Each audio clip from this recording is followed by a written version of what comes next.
Welcome to Pentellectual Conversations. You've just stepped into a space where the mind meets the soul. A place where poetry and conversation collab to form a silky, smooth vibe that flows like smooth jazz. Dope poetry, deep dialogue, and unapologetically real energy. So pour your favorite drink, light one up if that's your rhythm, and let the world outside melt away. So sit back, relax, and let's get into tonight's hot topic.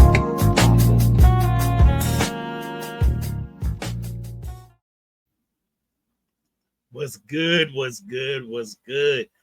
I want to welcome everybody to the very first episode of Pentellectual Conversations. I am your vibe curator, Paul Cram, Mr. Proof a Woman Can Raise a Man. Tonight, I've been anxious for this night for a minute. And I have some very special people here with me tonight. Very, very special people. These people I keep close to me, man. But before we get to everybody on there, I got to introduce you to the crew. These two people right here are the backbone of Pentellectual Conversation, man. Without them, this would not have been possible. There's one person in particular. I ain't gonna really talk too much about it because she's probably gonna cuss me out when I bring her on stage anyway. But it is what it is. So without further ado, I'm getting ready to bring up two of the most special people in my life, man. We got my dog, Yoshi, the motherfucking dragon, in the building. What's good? Hi. See, you know what? Let's get on my nerve. You know what? We're gonna have a problem the whole time we had this situation, but we'll get to that in a minute. All right. Also, my best friend. So I need everybody to understand that this is my best friend in the whole wide world. She don't have any other best friends. For those of you who feel like she's her best friend, she's not. So I just want y'all to understand that. Welcome to the anthologies, Poetic Sadist, Dara Kalima. What's good, baby? You muted. I know. I'm a hot mess. Hey, bestie. What's good? What's good? Oh, man. I want to thank y'all. Before we get everything started, I want to thank y'all right now in front of whoever, man. I appreciate y'all. I appreciate y'all so much. Give me 1 second, please. I got to actually, because, we be busy. I'll be right back. Do your thing. Okay. So, Yoshi. We got some special people in the on backstage, huh? Special. I don't know if that's the word I'd use. What would you use? Interesting. All right, so let's bring them to the stage in order of most interesting to me. So who you bringing to the stage first? I'm going to bring to the stage first. Keynote.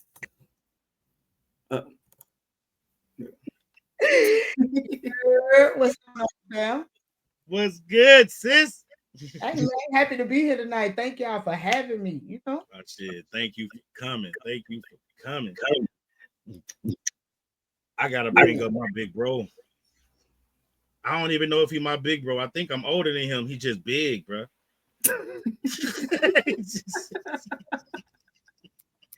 I swear I think I'm older than him, man. Everybody, welcome to the stage, man, to the house party. My boy Ty Black. I'm just big? I mean, what type of intro is that? I mean, you younger than me, I believe. If I still I'll call be you 46. Big bro. Oh, shit. In 2 weeks. Are big bro. Your old ass is older than me. That's what's up. I'm old, too. Just not as. Grades to prove it.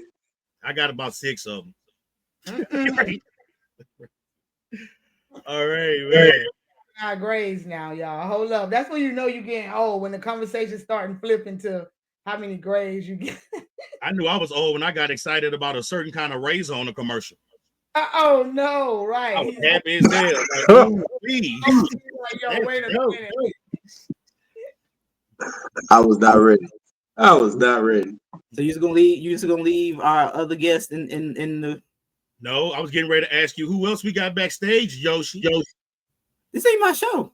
They ain't got nothing to do with the price of tea in China. Do you know what the price of tea in China is? It don't matter. I got some. I bet it ain't going. You know what? This next guest that we have is a very, very special individual, man. And I'm about to piss off my homeboy Panda when I say numbers. And everybody know what that means, man. Welcome to the stage, the beautiful, the talented Misty. Where's her face? Oh. You're muted. I'm glad she muted. Ooh, I know I'm glad she muted. I bet she was on my ass, too. I was talking a little trash. I was talking a lot of trash, actually. I'm not gonna lie to you. I was A lot more than a little bit. Smallest person on the never mind. You can hear me now. Can you see me now? Can you hear me now? Hey, shout out to the Earth Day King that just tapped in. Y'all see? Straight up. Happy birthday, Elder. Birthday. The head buster himself. He might make a surprise visit tonight, man. So be on the lookout for that. He might stop through.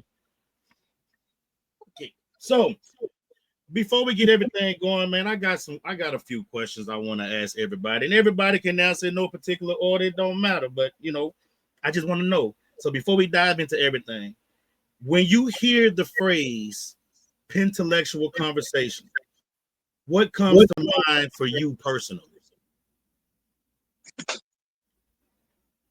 I think the backdrop for me, like maybe like the conversations that people don't have that they allow their parents to have. Even the conversations that maybe we need to have that we need to bring to the forefront a little bit more, more mental health, because now we're getting back into knowing, mental health and just things. I feel like things that need to be talked about, not just always wrote about. And I think as poets, we write about so many different things and we don't ever really have the conversations about them. It's just after we done with the piece, that's that piece. You get what I mean? But yeah. That's what's up. What about either one of you? Well, I'm not gonna lie. I definitely agree with keynotes with that. But I also think that it's the conversations that you have with your pen itself. It's like the internal struggles that you have with yourself, the pentellectual conversation, the way that you have to address yourself, allow yourself the grace so that you can pen it. I like that answer. Big brother Ty, what say you? What saith I? When I first think about it, it's more of allowing your pen to speak, extending that grace to that instrument to flow effortlessly to where it speaks on demand. What's that saying? A certain firearm is an extension of your arm, so is your pen. That part. Even his answers like poetic, like, Always. I can see like going to get something to eat. What would you like, Ty? I would like 2 chicken embryos fried. Why gotta be embryos though? Why can't they be embryonic fetuses? That part. I want them fried to the texture of steel. Oh man, I love dog. This is awesome. Okay. So if this show is to be geared to being what the culture needed, what would it look, sound, feel like to you? Honesty. Mm. A lot of people don't know how to give constructive criticism. And so instead of giving that constructive criticism or being completely honest, they just offer you the flowers. That was great. That was amazing. they find that one good thing. They find that one good thing. Oh my gosh, that was a great concept. You customer service them. Right. You give them the HR appropriate answer, and then you move on without really being honest with people. And if, as a true poet, you're not always going to pen the best piece, but because Erykah Badu said, keep in mind that I'm an artist and I'm sensitive about my shit. Everybody literally takes that to heart. Like, you could be sensitive about your shit, but once you put it out there for everybody else to hear, it is no longer yours. It is now for everybody else. So you have to be mindful. So don't sugarcoat it, don't lie, and don't handicap those other people that are writers, that are spoken word artists. That's one of the things that I've noticed a lot, that there's poets out there who are developing into artists, but they really don't have a lot of growth because they have so many people around them telling them, hey, that was the shit, hey, that was great. And in reality, it's like, but then when they hear something like, hey, you know what, you could have did this differently because of this, now it's like, like I remember the first time I realized I wasn't as dope as I thought I was. Like, I remember that moment, and it was like, Speak on that moment. What happened? We all would like to know. Here's the mic. All right, so I was in a class. I was in a class to become drip of all trades, and the people I was in class with, not to give too much information about it, but the people I was in class with, I knew of but didn't know, at that moment. In my mind, I was like, I gotta be dope to be here. I'm sure they dope to be here, but I know I'm dope. Like, that's in my mind. As humble as I am in public, in my brain, shit, I'm cocky, But then I started hearing other people's pen and like listening to their pens, keynotes. Right to this day, when I say I love this woman, like, I take a bullet for this woman and come back and kill you for shooting me behind this woman. But I was so intimidated by her pen. What? And I'm looking at y'all pens like I was so intimidated, and that's not normal for me. Like, I was so intimidated, and then I listened to Ty, and I'm like, damn, this nigga. How does he do that? Like, how did he put those thoughts together? And then when people like Dara and you and ate my piece up, and I had to really sit back and be like, so why did it suck? like why did it suck? Like, if they're telling me it's shits, now I gotta find why it stinks. So I realized that you always got room to grow. I don't care where you are, man. You always got room to grow. You feel me? But that's like, I feel like if more people have those around and who's going to be honest with them about their work, you can develop so many better artists. Because if you're telling me that I'm great, and I know that and I feel like I am because of the people who's telling me that I'm great, and then I go around greatness, that'll make you want to put your pen down. So I feel that shit. That's why I love Walking Erotica. That nigga told me my shit needed to go thrown away and start over.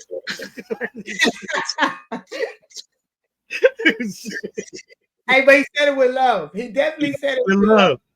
I mean, because who really wants that person that will give you those flowers knowing that it's not the best part of you? And not saying that every piece is going to be the best, but you do want to, you know what I'm saying, at least put it your best effort into what you're trying to say. So if it's a better way to say it and your people love you, they should, you know what I mean, at least try to help you to get to that better. I think, you know what I'm saying? Not always be like, yo, that's the dopest. Yo, you fire. Yo, you know what I'm saying? And then you go somewhere else and the crowd is like, Hickory. God. I mean, and we not shitting on people who rhyme their pieces. Like, there's a lot of people who rhyme their pieces and the pieces are still dope. The pieces are still dope.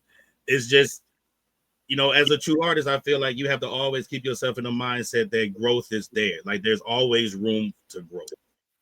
Always room to grow. And you got to run into those people that's going to be honest. Like, if they can't give you, bitch, you better start over. It's so funny. That is hilarious. Man, shout out to Walking Erotica, man. That's funny.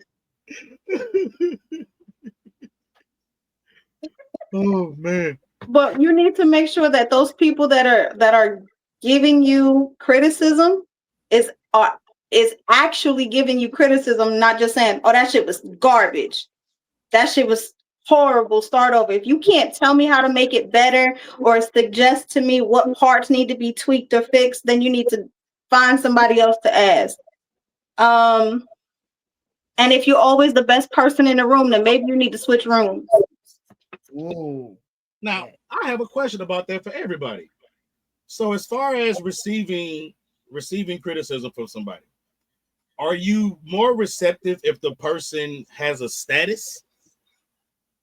Or can somebody who you've never heard spit, don't do poetry, can they tell you, hey, that piece was garbage, and you accept it and to think that maybe it was?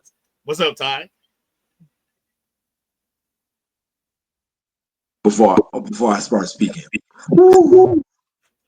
deep question. All criticism, all judgment works to your benefit as an artist.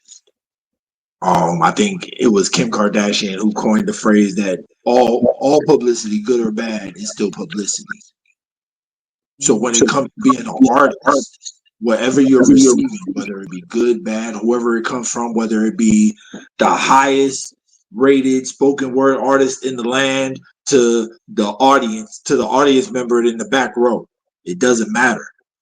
You know, as long as you're receiving it, you're able to utilize that and internalize it and then come out with a better product. Okay.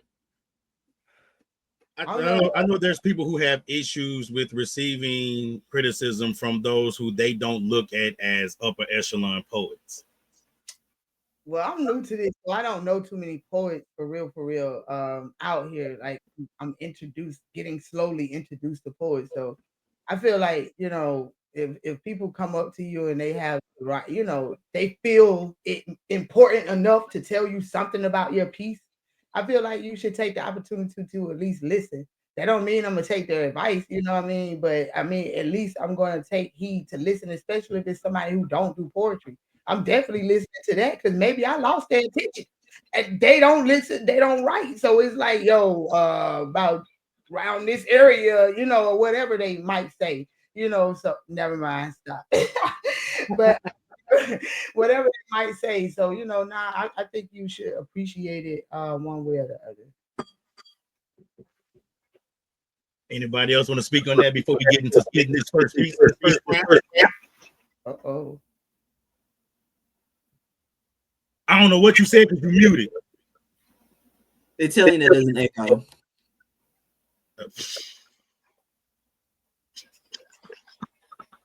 It was bad too.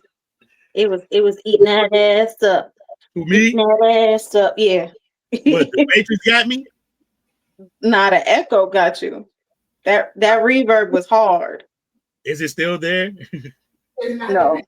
All right. Yeah, Wallace just said we got echoes. I keep hearing them too. But as far as the question goes, everybody, whether they write, don't write, or the dopest or not the dopest, they're still an audience person.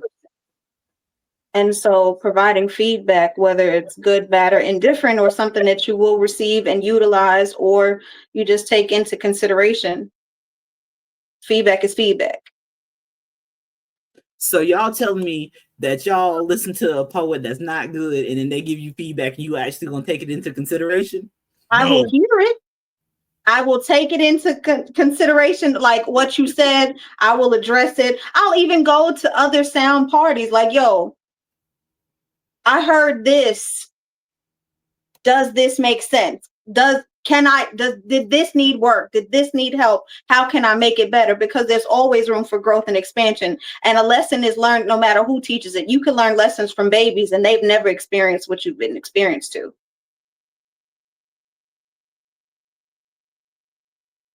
The young people are the ones that give you the rawest advice. I'm not even gonna lie to you because they don't know what sugarcoat means. That's true. They be like, I need to say this. Give a and I'm fuck. gonna say it. Not at all. They the ones that tell you, "Oh, you stink, Grandma. You ain't brush your teeth." They the ones that give you that real quick. What shoes you wearing, Grandpa? What are those?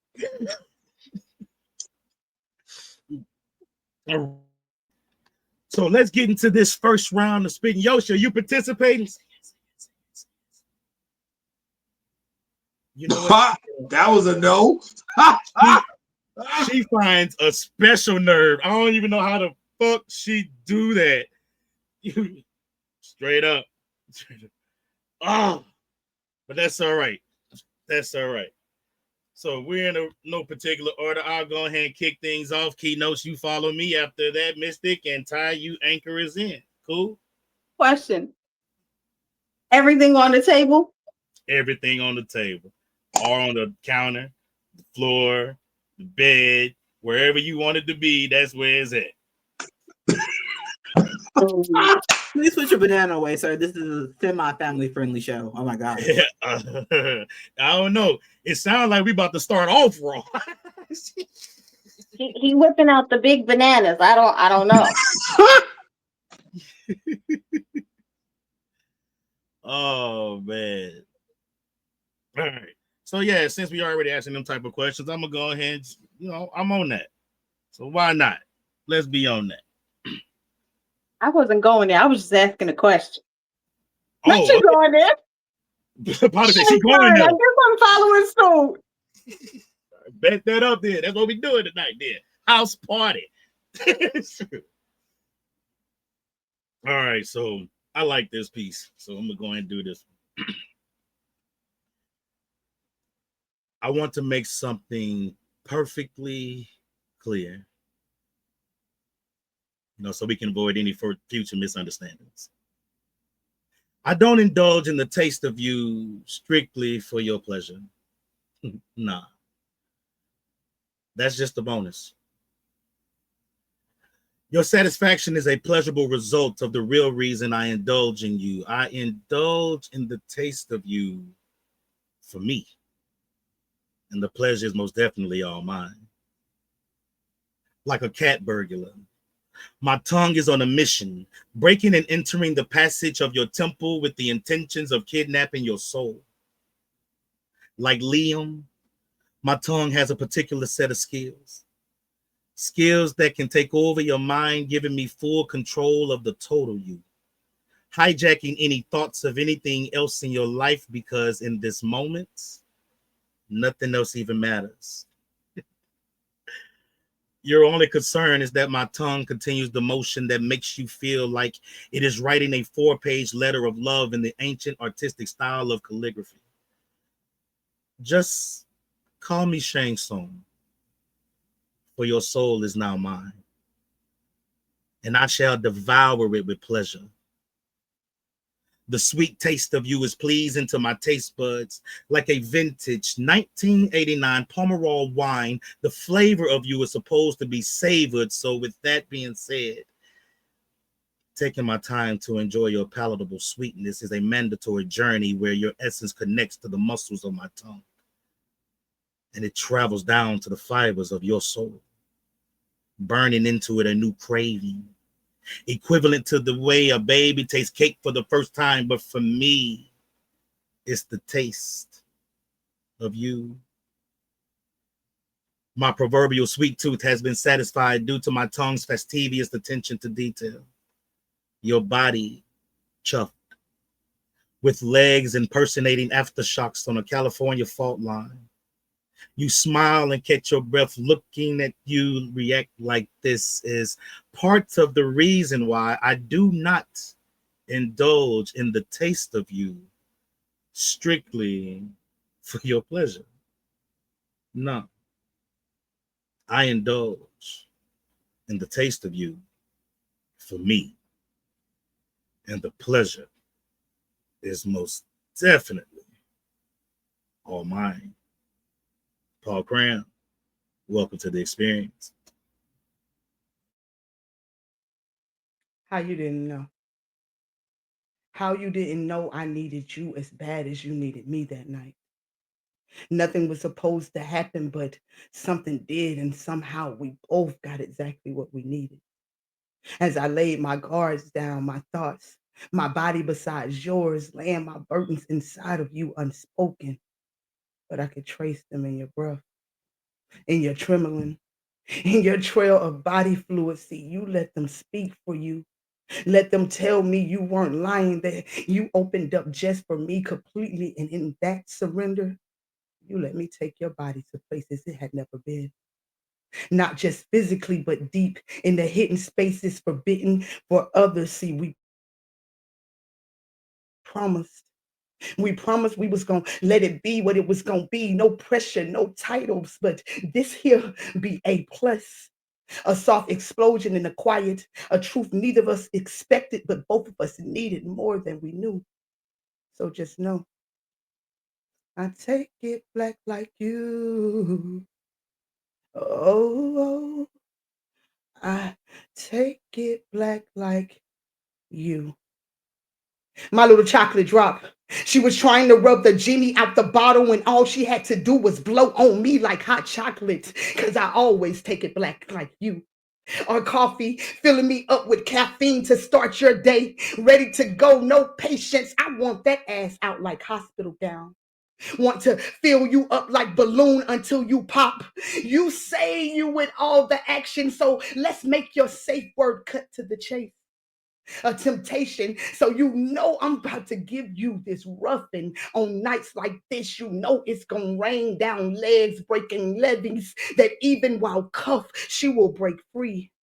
Leaking on me like cocoa butter, leaving me glistening. See, oh my God, quickly turns into Jesus Christ, like he dropped her down to climb on top of me so she could see the possibilities of how far and deep I could reach.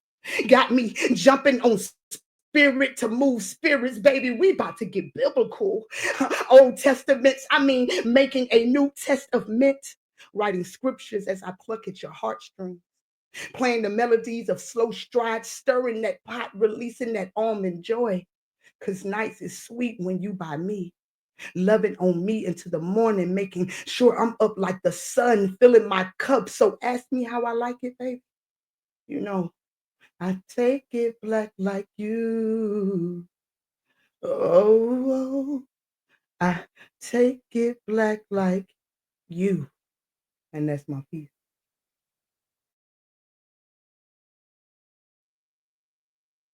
Well, shit. Oh. Seeking endorphins in the form of auditory cocaine. Craving bumps to my eardrums every time our lines disconnect. I'm aiming for a fix just to make it through the day, hoping I have something left behind for next time, like maybe a voicemail or a text message or something, because withdrawal will set in and I'll be hooked, addicted, fantasizing about the next time you're supplying that hit. I need it. Fiending, clawing at the digits of my passcodes, trying to get a glimpse of your face, a snippet of your verbal tonic that tantalized me in the first place. This elixir you mixed with me needs constant tending to. If left alone without any attention, it's surely to become a bad batch, and I need you. With nasty side effects like mood swings. Common identified as being a brat, you know what, bitch, a whole motherfucking itch, whining and pouting over the uttering of words from your mouth to bring calm to my spirit. Trying to be understanding, but desire sets in. I'm craving the high you supply, and it's sending my mind into a frenzy. I'm downward spiraling, losing control of my mental state, eyes wide open at 6:09 a.m., trying to suppress the intensified urges to call accepting the bare minimum of shallow breaths. My supply depleted, my nerves shot. I'm empty. I somehow managed to lose that smooth, melodic tone of you, my auditory cocaine.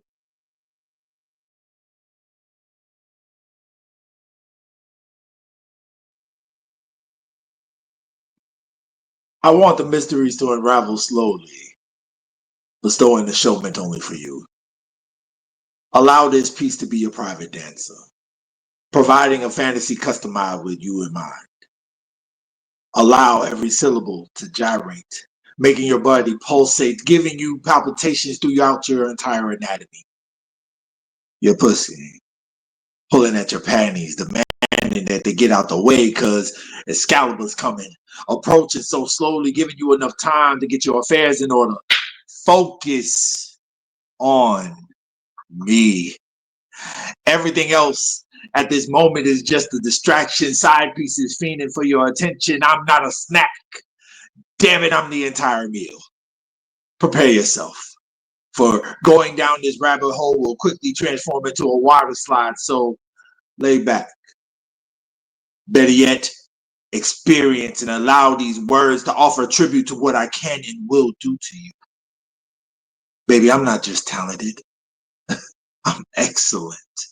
Yet, not everyone is approved to experience this greatness. Are you? Fuck around and find out. Yours truly, Onyx.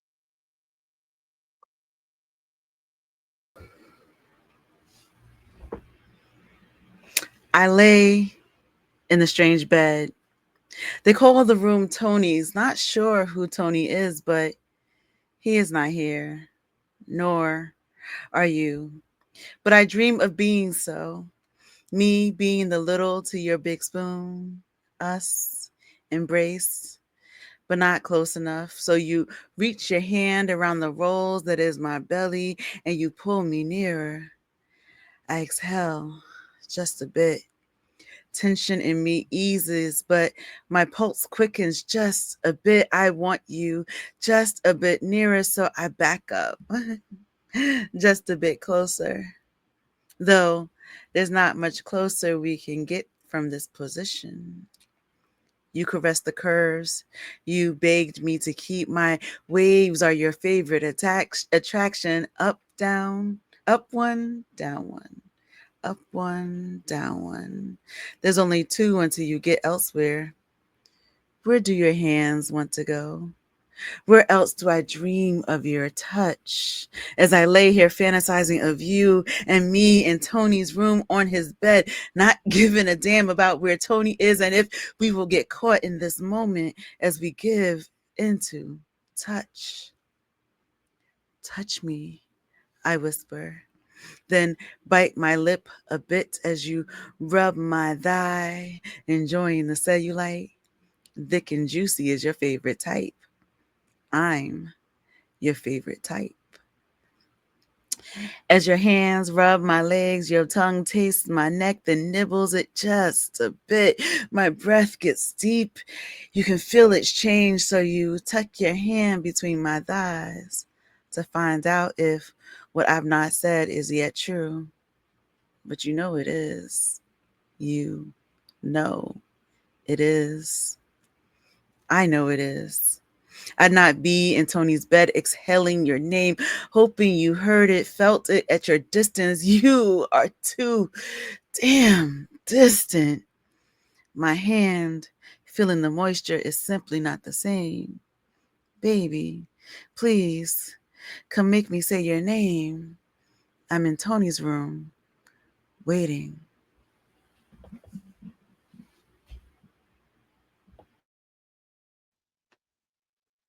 Man. So that's what y'all want? Hey man, I Okay. think I'm innocent. break everybody in. We in there now. We Now in there. Oh man. Tony's gonna be mad. What the hell? That's okay. That's all right. Tony can watch. Oh, Or Yes, Tony can let's just go, be mad at Tony. it. It can either Tony can watch or fuck you, Tony. Either way it goes. Oh man. So we getting ready to take this music break real quick, man. Tonight, Soundbite Artist of the Week is a friend of mine from Alexandria, Louisiana, man. You can hit her up on Facebook as Day Night the Vamp. And I forgot her Instagram, but I'll let y'all know that in a minute. But right now we have She Flashing by Day Night. Y'all check it out. Let me know what you think.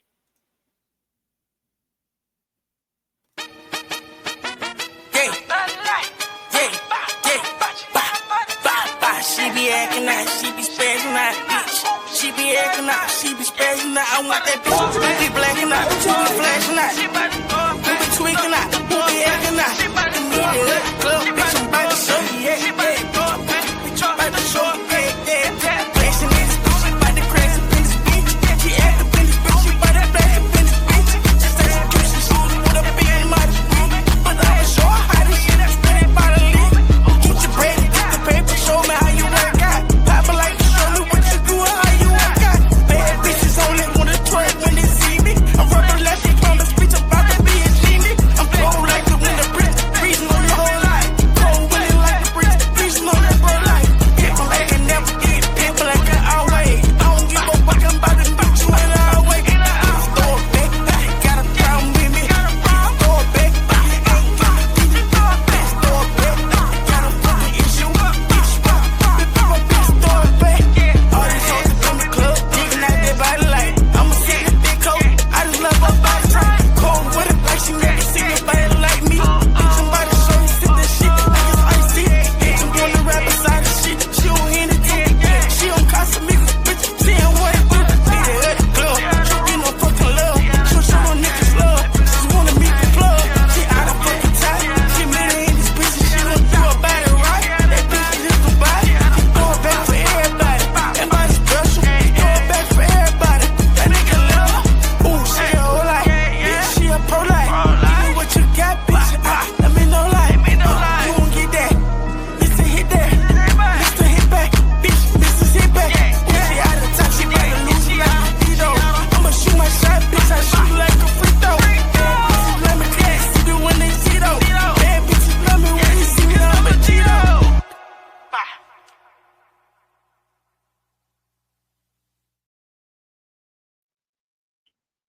Man, that is Day Night the Vamp out of Alexandria, Louisiana, by way of California, man. What y'all thought about that one there?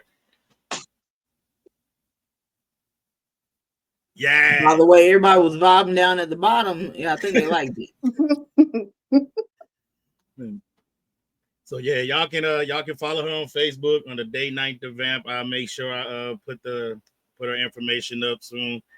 Make sure y'all follow her. If you know any local artists that want to get their music out, have them hit me up. We got that. Oh, the anthology. Grass said she was twerking. We don't believe it. It ain't no video. If it ain't no video, it ain't happened.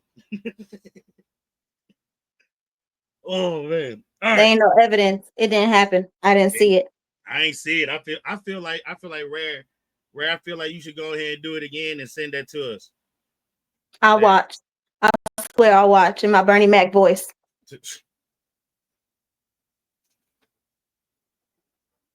Let's get it.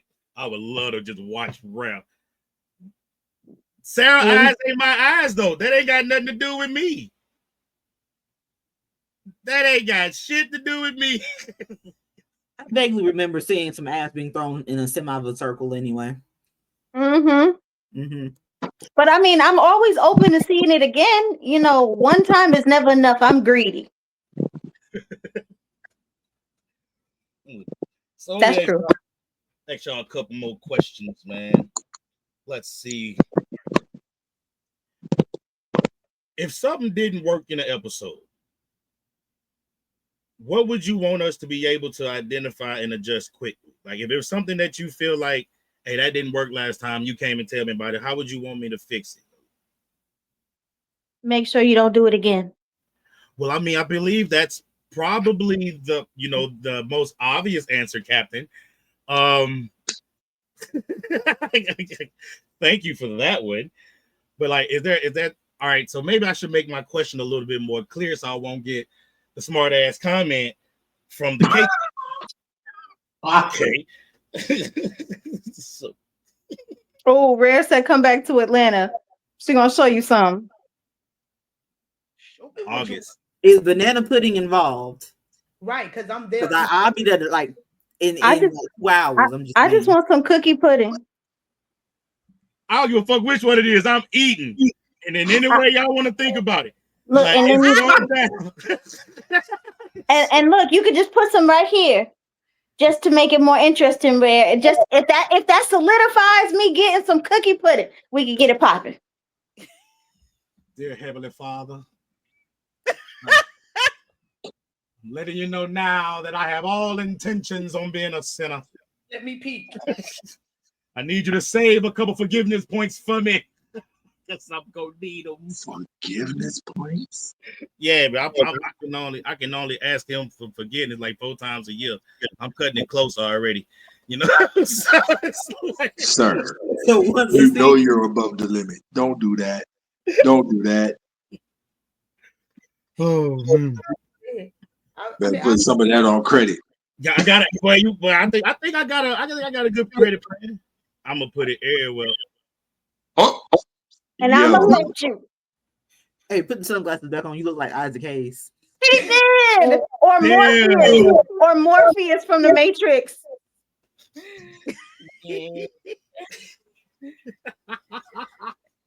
Wallace, why are you like this? He's just making it all worse. Yes, Rare, rip me out the comment. I'm feeling brand new. Oh man. All right.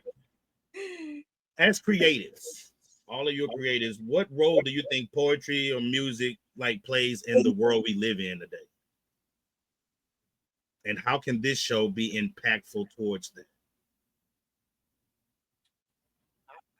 Like, I feel like a poet is just a prophet without the PR. You know what I mean? Or the PH, however you want to put it. So I feel like this is therapeutic, and no matter how you look at it, whether you're a singer, whether you are however you perform it, if you're doing original pieces, then you're letting your heart leak, your pen leak. You know what I'm saying? So I feel like just giving people your sight of your journey could help them in so many different ways.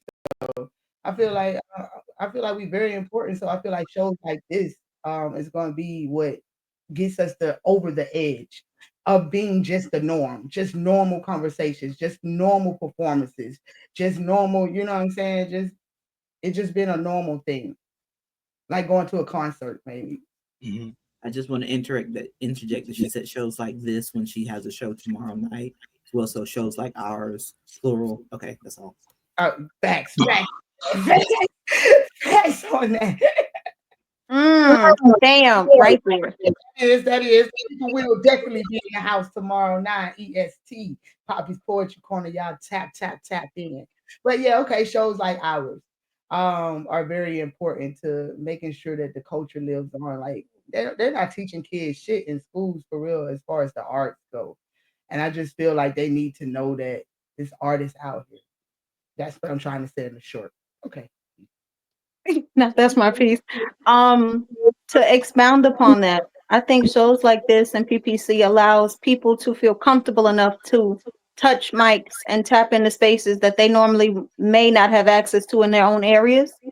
And then it opens it up to community, to people that they've never may have potentially the capability of connecting with.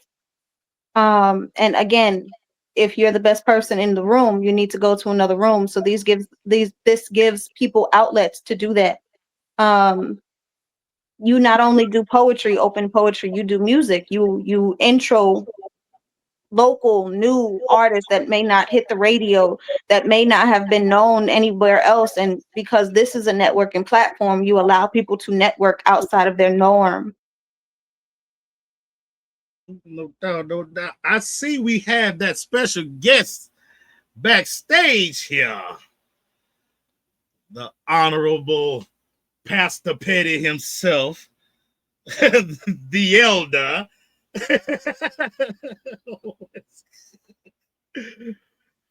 Hello there, sir. Happy birthday.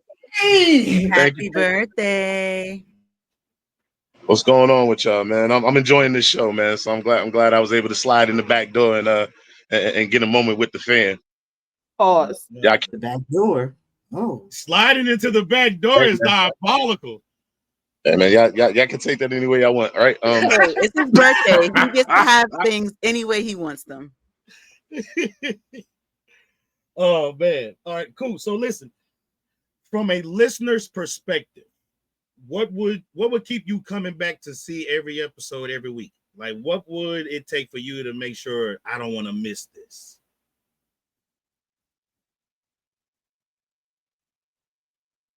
Silence has hit the room.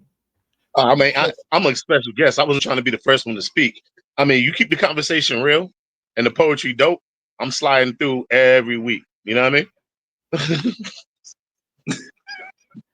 I mean, you get 2 days of that back to back, Tuesdays and Wednesdays on that. Now it's on and popping. Oh, did he slap himself? It was loud, like real sound effects. Did that hurt? it was a lot of hand to head contact. So yeah, it probably did. Yeah, this just sound like it hurt. He didn't have no hair to kind of cause the break. You. I mean, a man got big hands. Like he like we look like we could turn lug nuts with our hands. You know what I'm saying? Just like He looked like he could palm my face. Like my face would not be in view if his hand was in front of mine. Whoa. Oh, that's oh God! My brain is so you're not far from wrong there. Oh man! Like, can you palm 2 balls at the same time? Pause. Sure, most men hopefully could. Yeah, at least their own. At least. Oh man! How did this conversation go so sideways? I'm gonna answer the questions to bring us back.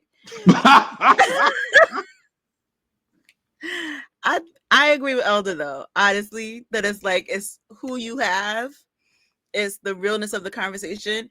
And circling back to your other question, I think the thing that's amazing about platforms such as this and such as PPC is the fact that like normally poets get on stage, they perform and they bounce.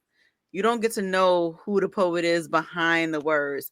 You don't get to know like why they wrote this or just what they up to. They get on stage, they do their moment, and they go on. And you can maybe follow them, but that's about it. So I think this platform or platforms such as these are so important because we get to see that poets are people too, which is actually something from a poet here in New York. But that whole idea that like there's more to us than just the words, and the experiences make the words they are as they are. So I think this is like these platforms are important, and that realness will keep us coming back.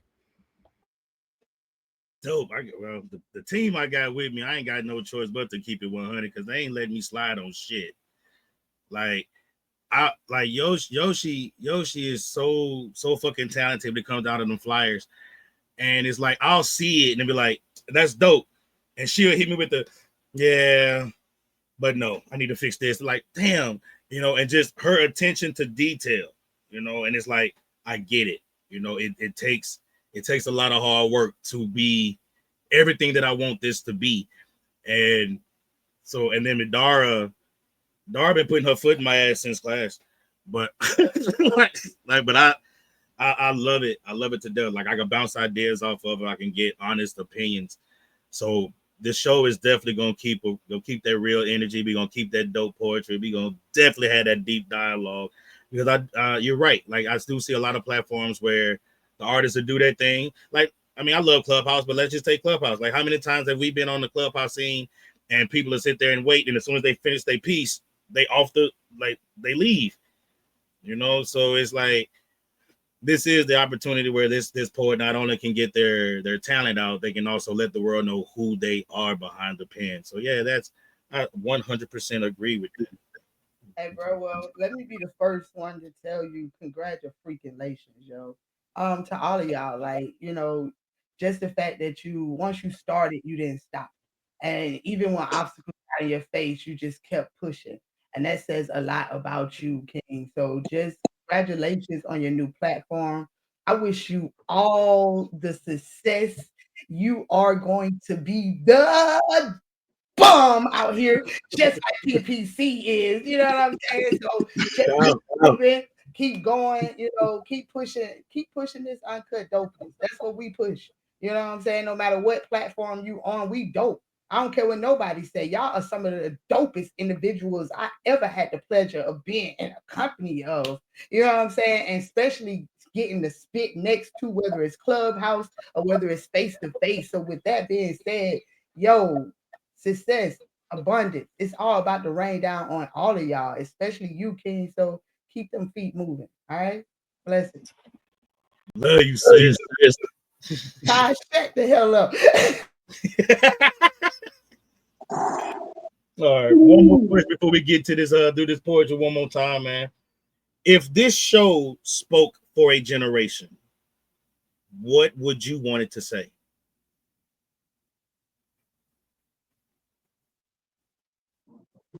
Go ahead, Ty. You could go first. Damn, man, your hand took up the whole screen. Your hand big as fuck for real, bro. Like you got what I call them slap you to sleeps. Like you better not ever put your hands on somebody. You better kick everybody you got a problem with. You too. You better hit everybody with something. If either one of y'all hit me with your hands, I'm telling you now, I'm a gangster, but I'm pressing charges. I'm pressing everything. You hit me with them mitts, I'm telling. You don't have You to better tell. not tell Mom. I'm Better not almost tell Mom. positive he'll leave evidence. I'm gonna walk right up to them people. You see this? You don't see the rest of it because it's on my shadow. His hand was too big. But all of this other part, Man, again, I'm gonna reiterate what my sister Keynote said, man. Congratulations on your first and not last episode, man. So, with that being said, to answer your question, for the generations, continue speaking your truth, whether it be poetically or not. Lift up your voice. Stand up for yourself. Stand up for those that are around you. Your voice needs to be heard. Peace. Appreciate it. Oh man, I love y'all, man. I love y'all.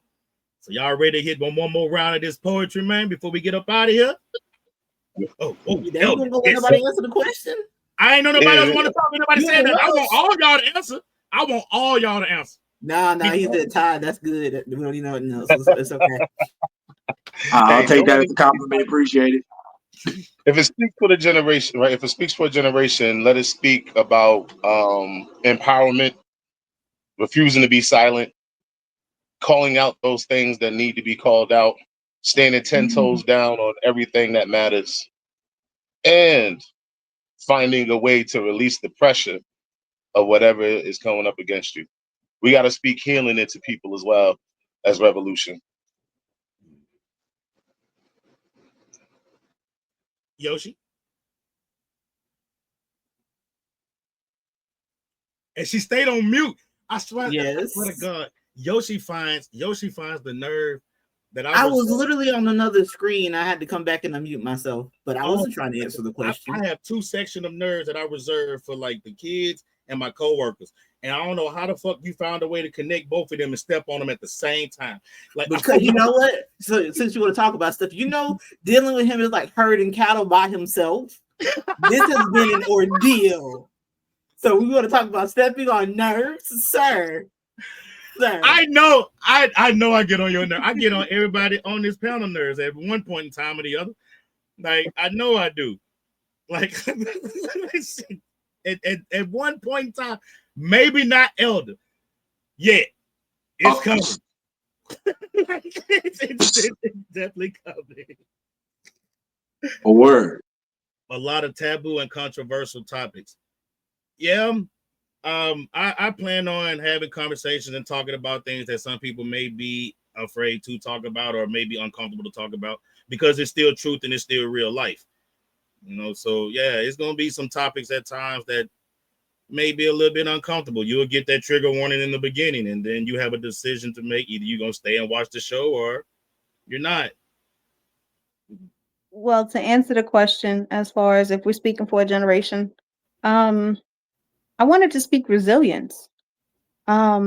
We have so many obstacles being creatives in general that the way that we need to be able to either unite and overcome or keep pushing through whatever and still showcase to keep the art going is what I hope that they get out of it, is what I hope that they keep going. Because once the creativity is gone, it's like a part of people die. Creativity helps motivate, creativity helps empower, creativity helps sustain life. Creativity makes you feel love. Creativity makes you feel wanted, needed, desired, strong. So, yeah, that's my piece. You were probably killing me with that shit. You know what I'm saying? But I want to just add on to that. Yeah, that's everybody's made such good points. That I was kind of stuck over because he said for a whole generation that question was kind of impactful. I was like, dang. But I think that for me, reach one, teach one. Like we have to be more of a community.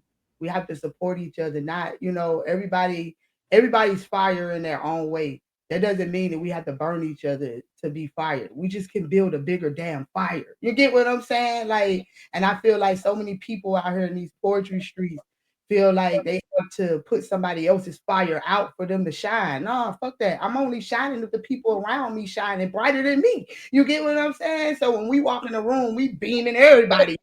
So I just feel like, just learning to support one another and just, I'm still remaining your authentic self. And then that's our piece. Peace. You forgot to do this part. Marielle, you get on. You see you. I regress. Y'all don't I'm know. not even. He needs to stop. He's like He needs to stop. He needs to stop.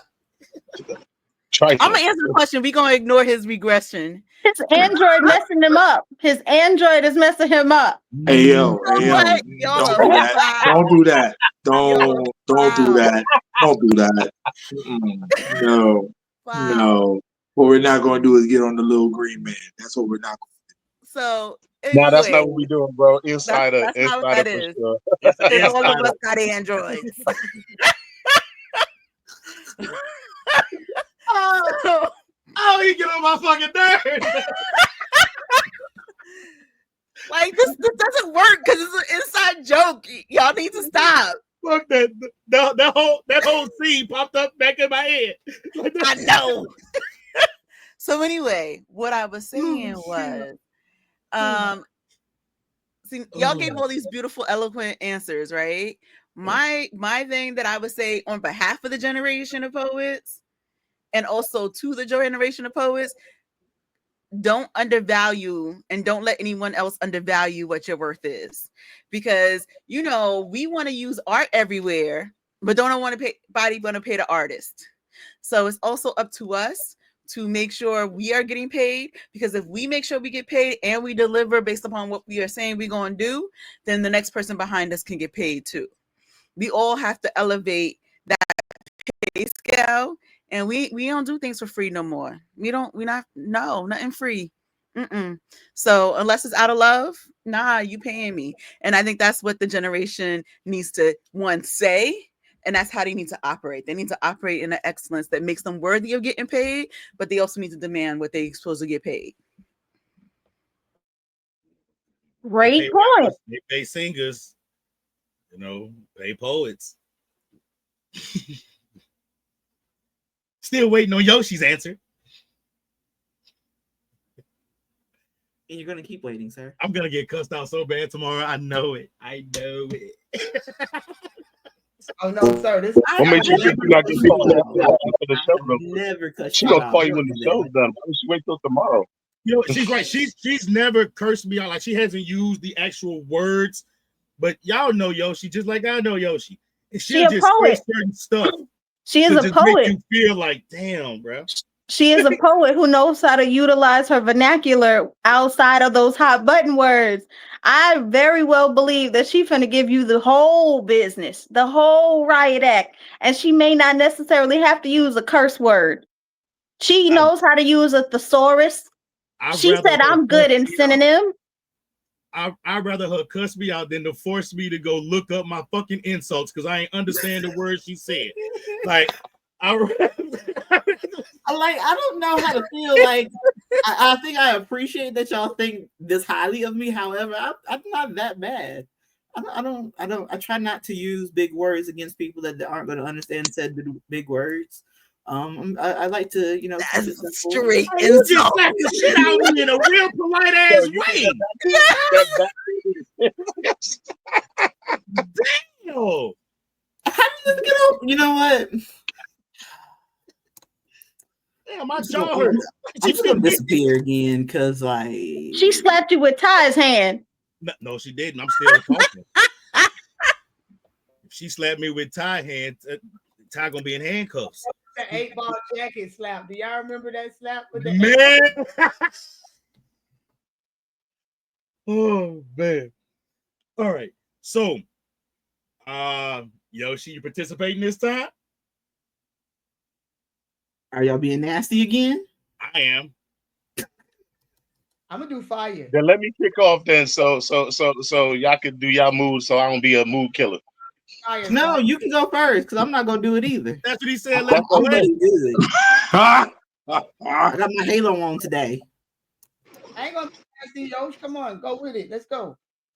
All right, so Elder's gonna go first, and then Yoshi, and then I'll go, and then y'all can get nasty. I bet. No, I'm gonna be nasty. Don't put me up next. I'm gonna go last. Okay, so Elder, Poppy. I'm not gonna be nasty. I gotta show my range. That part. Come on, I'm gonna I'm working I show on my range in another show. I'm going my demon Pause. All the pause. I'm about to show all my bruh. Show all my range next show. All right, so Just let us know how to get to the OnlyFans. That's all I want to know. Hey, man, look, man, Black Rose, shout out Black Rose. Black Rose that came up with that idea, and I was like, damn, that's dope as fuck. She got a OnlyFans for poetry. And it's like, I don't know what else is on it because I haven't subscribed yet, but but Rand's asking, is it all of it is hilarious right now? All of it's poetry? I don't know. I haven't subscribed yet. The world may never know. She said, no, yep. I'm gonna know. I'm gonna know eventually. Yep. She said all of it is poetry. Yeah, I bet it is. Some poetry is visual. You performing arts. It's all. I'm about to say it's all art. It's all arts. It's all art. Elder's gonna kick us off, and then Poppy's gonna go, and then Mystic. After that, Yoshi, Ty, Dara, me, and then I'll do the closing announcements, and we can get up out of here. All right, y'all. The term bittersweet always feels oxymoronic. The contrast of extremes being simultaneously experienced seems criminal. That pleasure and penance get to dance with your soul in tandem, but that's life. The constant ebb and flow of joy and pain, esteem and disdain, ups and downs. The saying goes, you must take the bitter with the sweet. Accept blessings and lessons. Take the good and the bad. The end will balance itself out. I used to describe myself as bittersweet, a sweet young boy turned bitter by life, acerbic and kind-hearted, a walking contradiction, wanted to be taken as I am, take my poisonous demeanor like the bittersweet vine. If you can acquire the taste for me, then you have the pleasure of my affection, attention, and protection. But like the fruit being intensely bitter with a sweet aftertaste, the front end kept people at bay.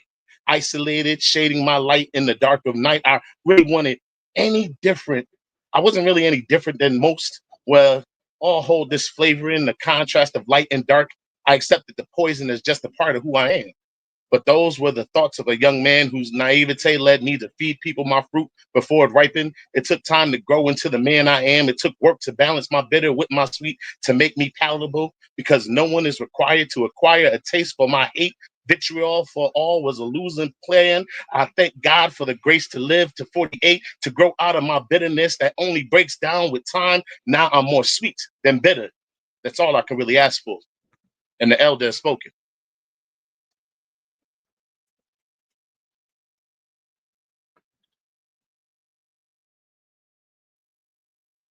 Okay. I was born to walk through that fire. Ancestors raised me to be fire. And when you walk through that fire, you come out blazing like me. See, I be blazing more than what I ingest. Thoughts I manifest just don't sit pretty. They move mountains, crack silence like Mama Sunday grits. I'm hot, thick, unapologetically heavy with soul. I'm comfort that can scold you like grandmama stove on holidays, always on. That's hot. I don't burn out, I burn through. That's why I walk through that fire. Ancestors raised me to be fire. I don't spit incense and scarred flames. My mouth a torch. My presence protests. A sermon passed down in the eyes of women who just seen too much. I don't need a mic to make the walls shake. I was born in the heat, not to survive it, but to become it. I am the fire they feared. Still standing, still whole, still hot. 'Cause I learned to walk through that fire. Ancestors raised me to be fire. And when you walk through that fire, you come out blazing like me. You're looking at the prayers that work, at the storm that didn't fold, at the child of warriors who danced barefoot on burning grounds. My ancestors didn't whisper, they roared, and even in chains, they lit a path. Now I walk with it in my veins. Fire don't scare me. It reminds me of who I am, who my ancestors raised me to be. I don't do this for applause. I do this for the ones who didn't make it, for the ones who put life into me, fed me heat, not fear, truth, not petty. They didn't raise me to dim, baby. They raised me to blaze. That's why I walk through that fire. Ancestors raised me to be fire. And when you walk through that fire, you come out blazing like me. And that's my piece, y'all.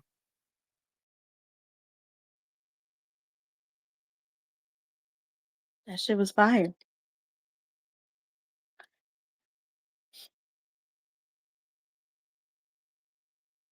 Have you ever been so scared of the results that you didn't attempt a shot? Avoiding the prick at all costs so you can lie to the fading image in the mirror. Great days change into just all right ones as you continue to fight through the thoughts that you're not right. Something is wrong, and it's wrongfully attacking those closest to you for asking concerning questions, but yet you disregard them. Move on. Your eyes twinkle a lot less. Fatigue knocks you out a lot more. Your appetite shifts. An influx of empty pain pill bottles seem to invade your trash can more, and yet you continue to lie to the fading image in the mirror. Random searches found on commonly shared screens reveal inconclusive information. Symptoms too standard to be distinctive, and sudden suggestions of checkups get tossed around, are deflected by empty palms, unable to break from piles of pills, bile building up besides. I'm all right. At least that's what I tell myself. At least until you're not. unable to hide the breaking down of a vessel you once controlled, forced to sit down at random times during your normal tasks, like cooking, walking, standing, or even trying to get out of bed. Your legs don't work. Your feet don't move. Your back is too stiff to adjust to the pain that you're living in. Now you are your worst enemy in a war with a defeatist mindset. Stress is the sharpshooter, and pain is the spotter. Target acquired. All because you wanted to lie to the fading image in the mirror.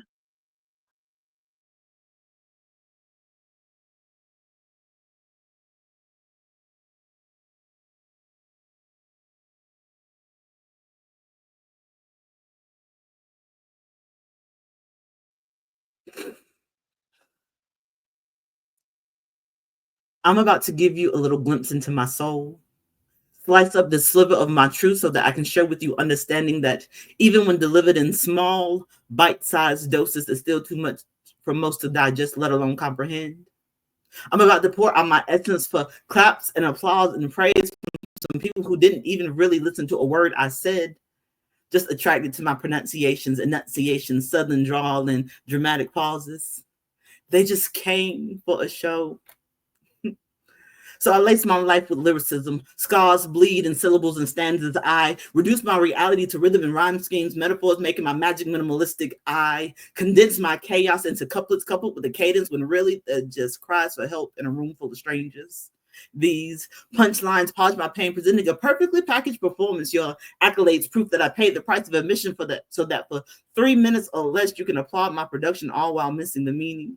Yelling, rewind at the worst time so that you can get another hit of a dope line. My anxiety must be addictive as I fidget frantically trying to keep my composure while you lean in, waiting for the next quotable moment like I'm a mixtape, not in the middle of a meltdown. I stutter like it's a new style every time I relive this moment that I just barely survived. But are you not entertained? So the next time you give me a go off poet with the finger snaps, answer me this. Was it the melody or the message that got you to react?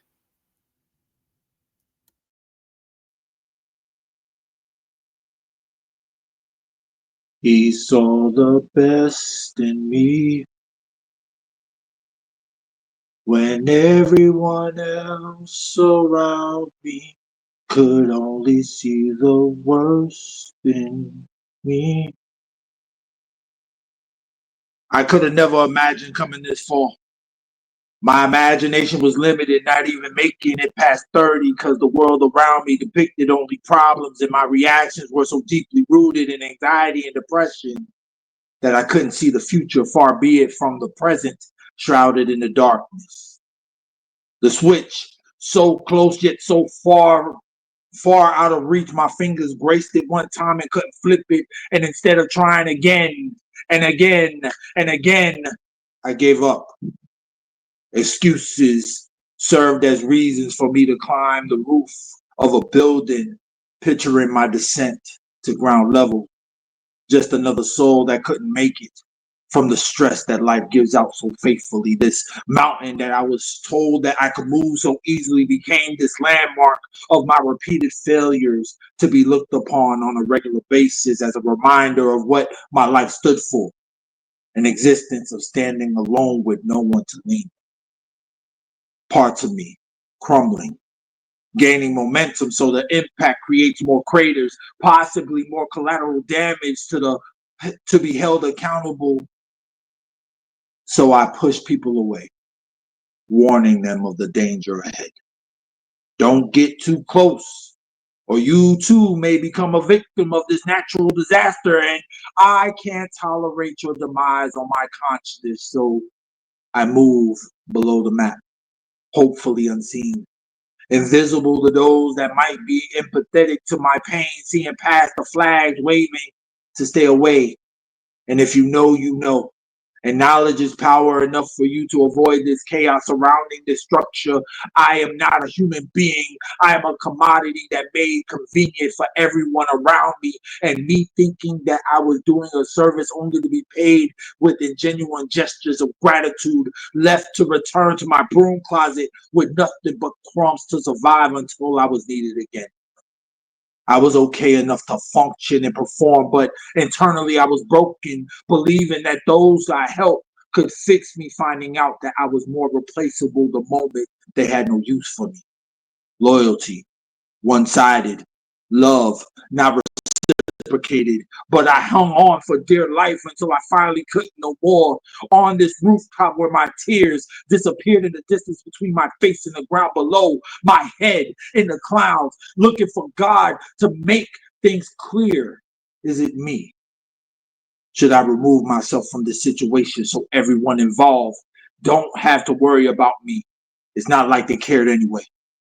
I was truly only there to save them from the situations while I was drowning in my own sorrows. No one to sit beside me because in their eyes I was okay now. Hear my problem. And of course, I would put a halt to it because they were more important. Because they could have asked anyone else, but they asked me. So maybe they see the errors of their ways, but of course not. Habits turn into patterns of never changing because they're comfortable in the suit they're wearing. Shit, they'll probably never make it to my funeral. Reasons unbeknownst to me, because if it was standing room only, I would stand in the corner if it was you. I'd be the one asking you if you needed an extra pallbearer. And when everyone else is satisfied with the ceremony, I still hang around, saying a few extra words, believing that you were listening. He saw the best in me when everyone else around me could only see the worst in me.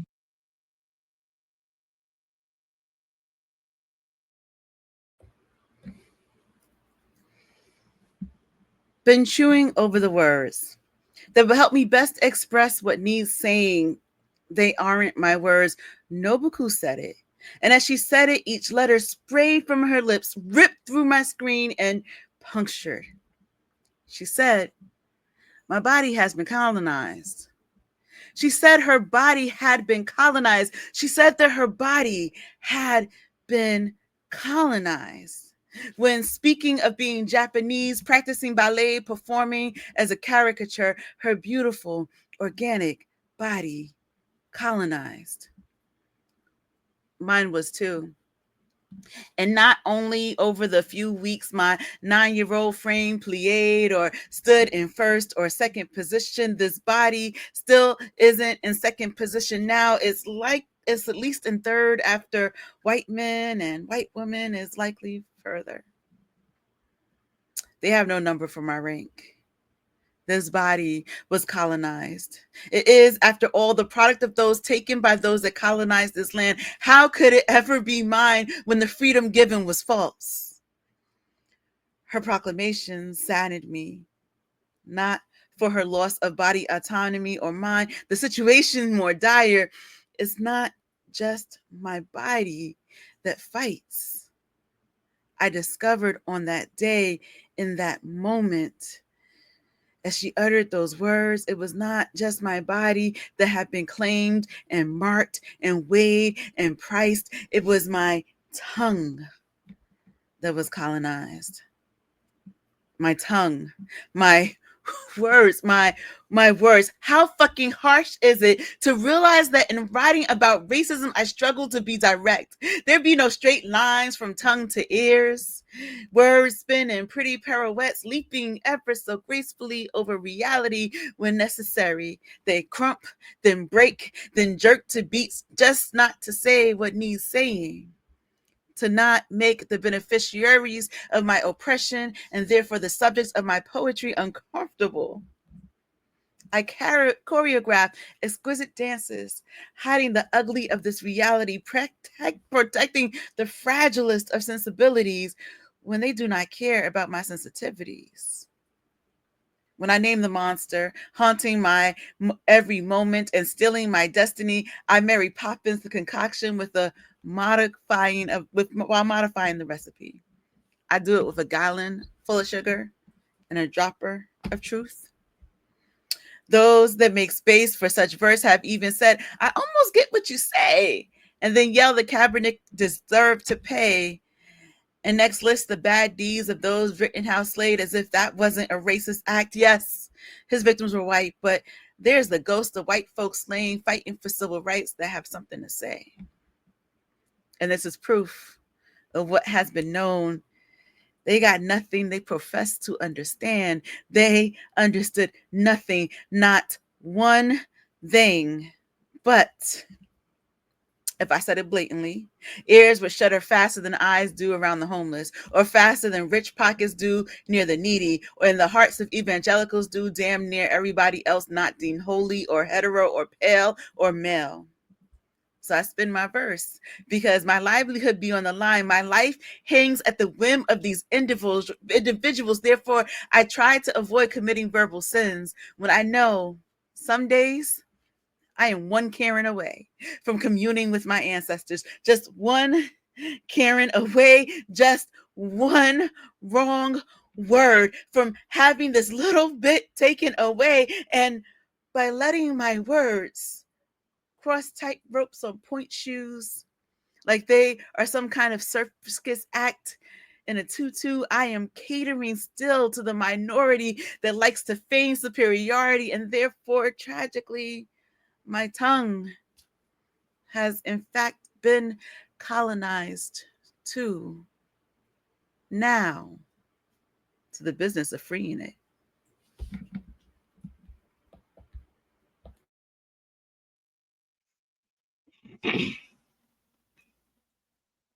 I love you.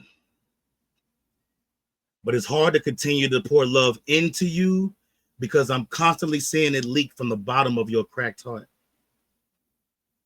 I understand why you are tearfully looking back at me in hopes that I reconsider my statement, but in reality, I can't.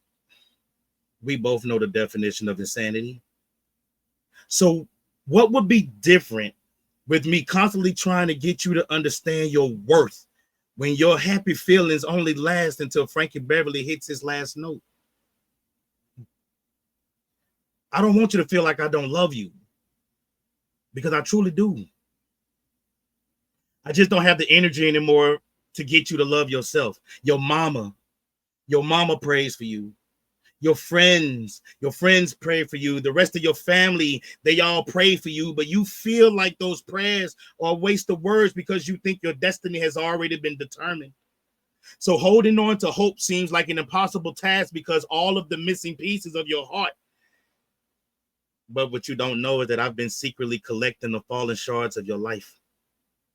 And I'm just waiting for you to understand that you are stronger than what you give yourself credit for.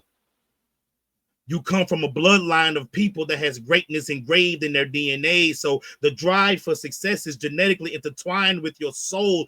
All you have to do is realize who you are.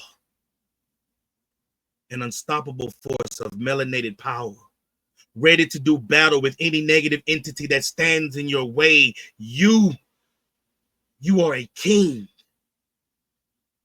Now, king, wipe your eyes. Remove yourself from this mirror and go be everything you just told yourself to be.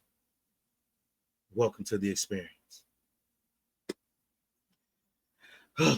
Man, this was a dope ass show, like completely dope ass show, dope ass event. Before I wrap things up, whatever, first thing I want to talk about, we'll let y'all know something. Y'all see this? You likes Pentellectual Conversations gear, man. If you are interested in getting a Pentellectual Conversation shirt, please hit me up or Yoshi or Dara and let us know the sizes, and we will definitely talk to you about shipping and how much they cost and things of that nature. I am wearing the black one. I believe Yoshi's gray and Dara's is white. So make sure y'all tap in and get one of these Pentellectual Conversation shirts. Also, one more time before we get up out of here. Tomorrow is Poppy's Poetry Corner, 9 p.m. Eastern, 8 p.m. Central. If I said it wrong, she gonna let me know. But this is a dope ass show, man. To be honest with you, Poppy is one of those people who actually is a major influence for me for Pentellectual Conversations. So I want to make sure that the energy I present here represents her well. So everybody who follows me, man, if you're not following Poppy's Poetry Corner, you're doing wrong. Go follow her. Make sure you get it in every Wednesday, 9 p.m. Eastern, 8 p.m. Central. Let's go. Now, I want to leave. I don't even know how this go away. There you go. I want to leave a word for the artists out there. Like, I know everybody heard all the suggestions from the guests, the great advice from all of the guests, and I appreciate everything that they said. And I want all of the artists, whether you're a poet, painter, word weaver, rhythm maker, storyteller, whatever you do that build beauty from brokenness, I want you to keep creating. Like, even when the world feels too loud to hear your voice, keep showing up to the page, keep showing up to the stage, keep showing up to the studio, especially on days when doubt tries to tell you that you're not enough. Your voice matters. Your art has weight. And somewhere, someone is surviving tonight because you dared to share something that was real, something that meant something to you. So stay bold, stay honest, stay in the fight with your craft. Join us next week on Pentellectual Conversations for more dope poetry, deep dialogue, and unapologetically real ass energy. I'm Paul Cram, the poet. On behalf of the PC crew, I say thank you guys for tuning in. We out.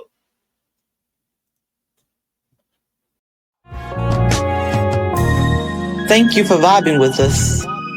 We hope tonight's conversation inspired a creative spark in you. So go out and show the world who you really are. And we'll see you next time on Pentellectual Conversations.